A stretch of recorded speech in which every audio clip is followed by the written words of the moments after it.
everyone! So in today's video we are going to be making Mangalorean style shrimp sukka.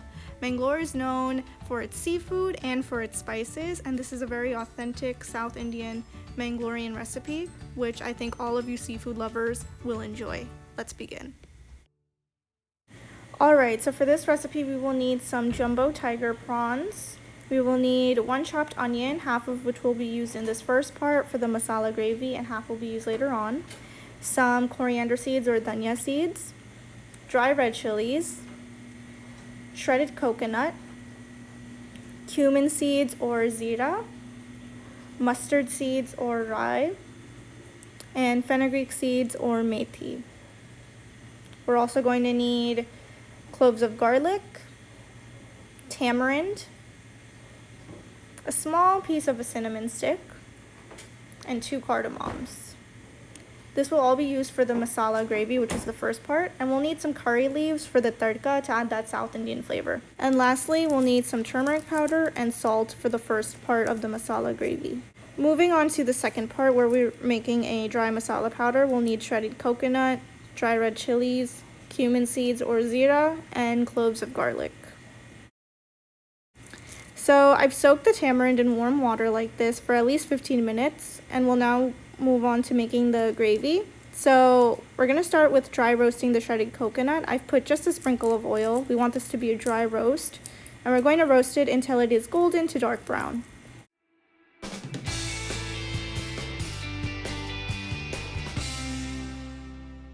Okay, so you should be smelling that really nice aroma and you'll know that your coconut is ready.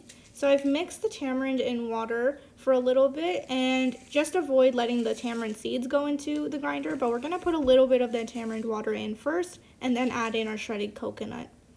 So once we've done that, we can dry roast the rest of our ingredients. So I'm going to put a sprinkle of oil and the cinnamon stick, 2 cardamoms, our mustard seeds, cumin seeds, methi seeds, and whole dhania seeds. And we're going to dry roast this for about 2 to 3 minutes before putting this into the grinder as well.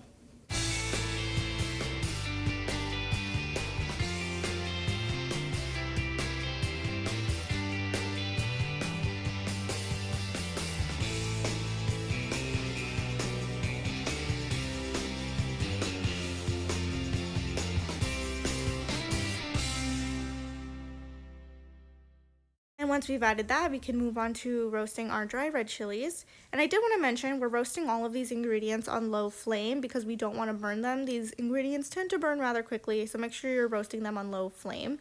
For the red chilies, about 2 to 3 minutes should be good. And once we've done that, we're going to add them into our grinder. And then we can move on to roasting our garlic, ginger, and onions. I think I forgot to mention in the beginning that I do use a small piece of ginger for this recipe, so make sure you include that.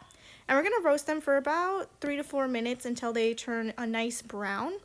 And while I do that, I did do one initial grinding of the mixture we have in the grinder right now. I feel like it just allows the spices to initially blend before adding in the onions, garlic, and ginger. But of course, you can wait till adding it after to start grinding.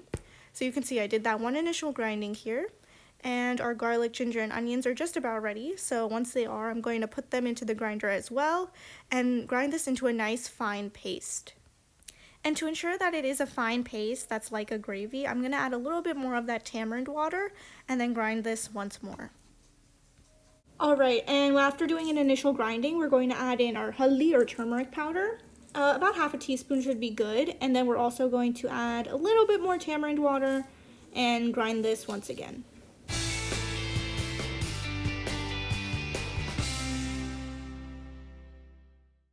Alright, so now that we've made our gravy, we can go ahead and make that coarse masala powder, which is the second part of this recipe. So for that, we are going to start off by dry roasting 1.5 cups of shredded coconut until it's a nice brown. And like I said before, all of our roasting should be done on a low flame because we don't want to burn these ingredients. So once we have roasted this coconut and it's brown, we're going to add it into our grinder. You can see here that it's nice and brown, and you'll start to smell a really nice aroma once you get to this point. So we're going to add this into our grinder and move on to roasting the garlic. So we're going to roast the garlic again, a dry roast, until it's brown, and we're going to add that into our grinder as well. Once we've done that, we're going to dry roast our dry red chilies, and that's going to only take a minute or so. Dry red chilies roast quite quickly. So we're going to add that into our grinder. As you can see, that's only 2 red chilies here. And lastly, we're going to dry roast our cumin seeds or zira for 2 to 4 minutes, and that's only half a teaspoon of cumin seeds. This will be our last ingredient, which we are dry roasting. And once it is ready, we will go ahead and add that into our grinder and grind this into a coarse masala powder.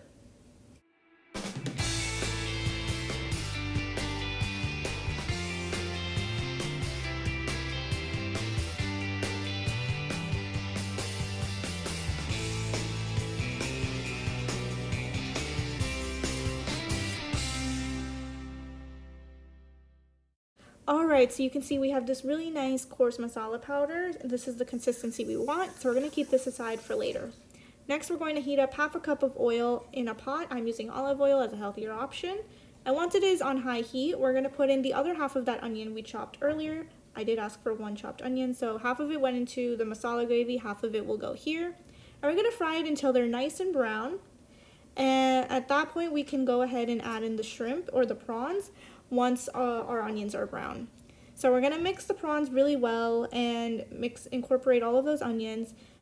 And we're going to want to fry this for about 2 to 4 minutes.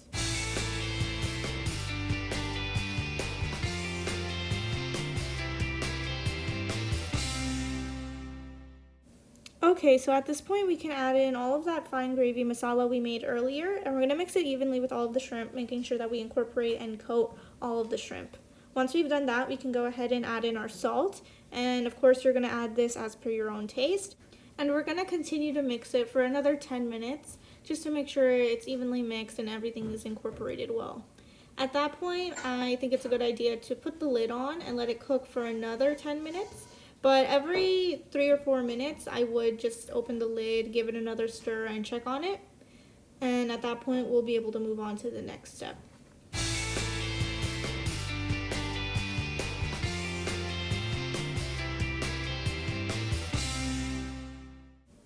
Alright, so at this point, we've been cooking our masala and shrimp for about 20 minutes in total. So we're ready to add in that coarse masala powder we made earlier.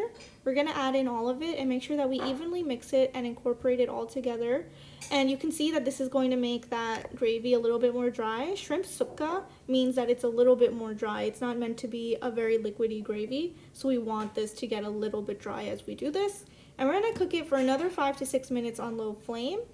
Once we've done that, we can prepare the tadka, which involves heating up 2 tablespoons of oil in a separate pot. And then once the oil is hot, you can add in those curry leaves, cook it for just a few seconds before adding it into our shrimp sukka. We're going to mix this really well, and those curry leaves are going to add that really nice South Indian flavor. And you can see here that our shrimp sukka is complete.